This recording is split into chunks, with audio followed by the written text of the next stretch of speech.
Subscribe and be part of this emotional storytelling journey. It was 11:11 p.m. when Sarah Mitchell's phone rang. The sound sliced through the stillness of her room, sharp, sudden, and almost haunting. Half asleep, she reached for her phone on the nightstand, rubbing her tired eyes.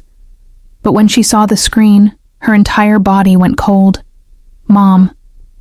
Her mother's name. The same contact she had refused to delete. Even a year after her death. Sarah's breath caught in her throat. Her hands began to shake. Her mother had died in a car accident. Gone in seconds. And yet here it was.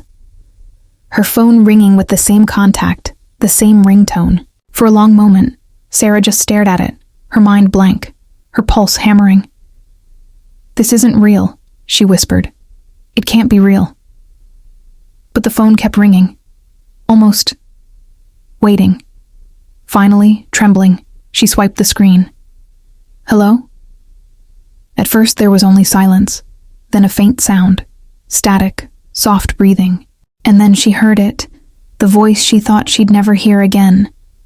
"Don't be afraid, sweetheart. I'm right here." Sarah froze, every muscle in her body locked. Her eyes filled with tears.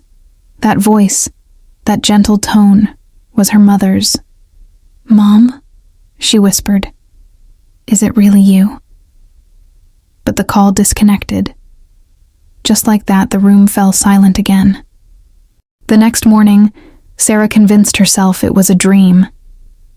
Maybe grief had finally taken its toll. Maybe she just wanted to hear her mother so badly that her mind made it up. But the next night, at 11:11 p.m., her phone rang again. Same ringtone. Same name. This time, she answered immediately. "Mom?"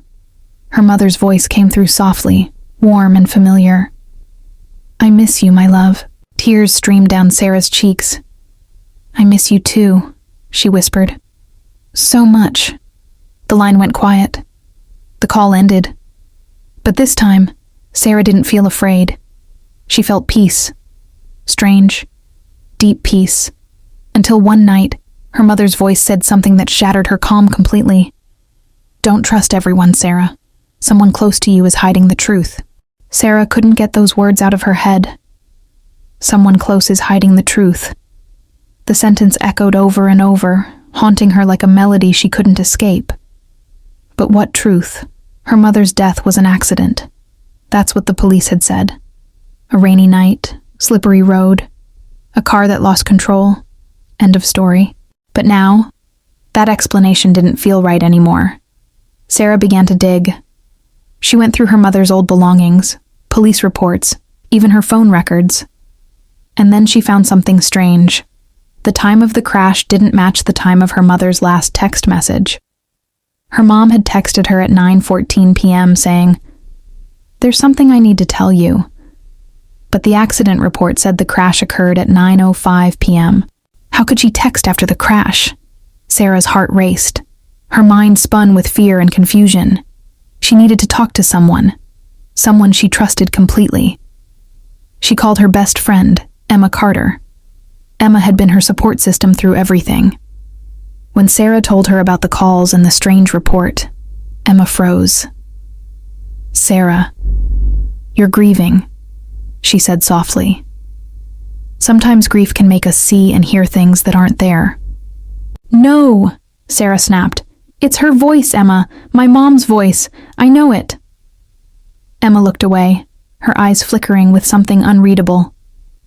"Please," she said. "Let this go. You're hurting yourself." That night, when the clock struck 11:11, Sarah's phone rang again. She answered instantly. Her mother's voice came through, trembling this time. "Emma knows." The phone slipped from Sarah's hand. Her heart nearly stopped beating. The next morning, Sarah couldn't look at Emma the same way. Every word, every hug, every tear Emma had shed for her now felt like a lie. She needed proof, something to explain what was happening. She went to the attic and opened an old box.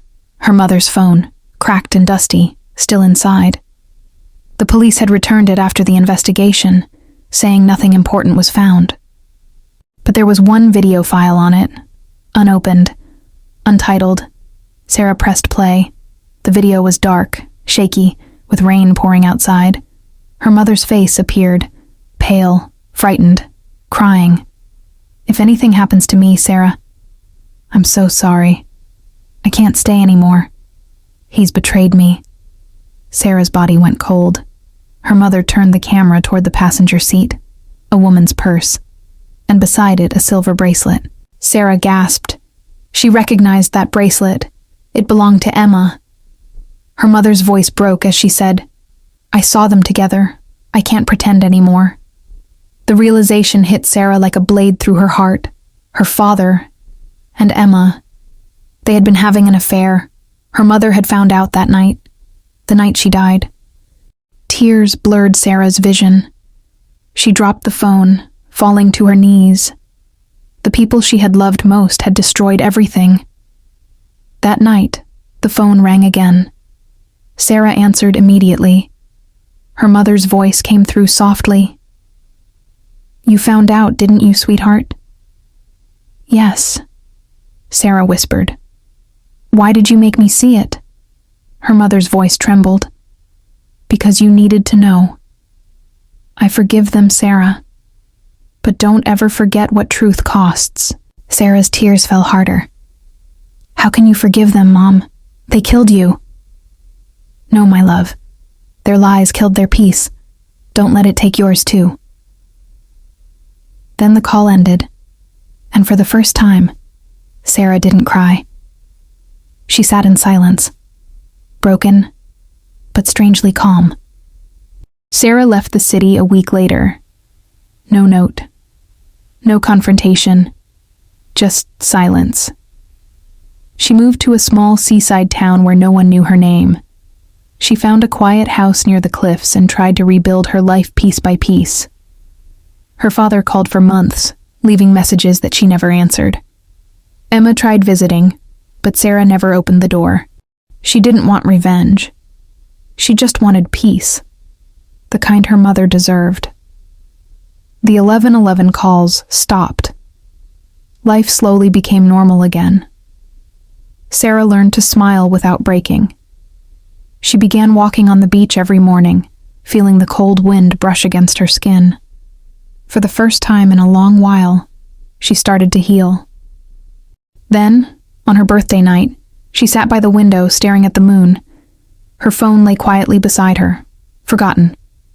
At exactly 11:11 p.m., it lit up. "Mom." Sarah's breath caught in her chest, her eyes filled with tears. She picked up the phone, her hands trembling. "Mom," she whispered. There was no static this time, no background noise, only peace. "Now you're free, my darling," her mother's voice said softly. "Live the life I couldn't. Be happy." Sarah's tears fell silently. "I love you, Mom." The line went quiet, the call ended, and the contact, "Mom," vanished from her phone forever. Sarah sat there for a long moment, staring at the screen. Then she smiled. A soft, peaceful smile. Outside, the waves glistened under the moonlight. Somewhere between the sea and the sky, she felt her mother's presence again. Calm, proud, free. "I'm free too, Mom," she whispered. The clock turned 11:11, and this time, the phone stayed silent.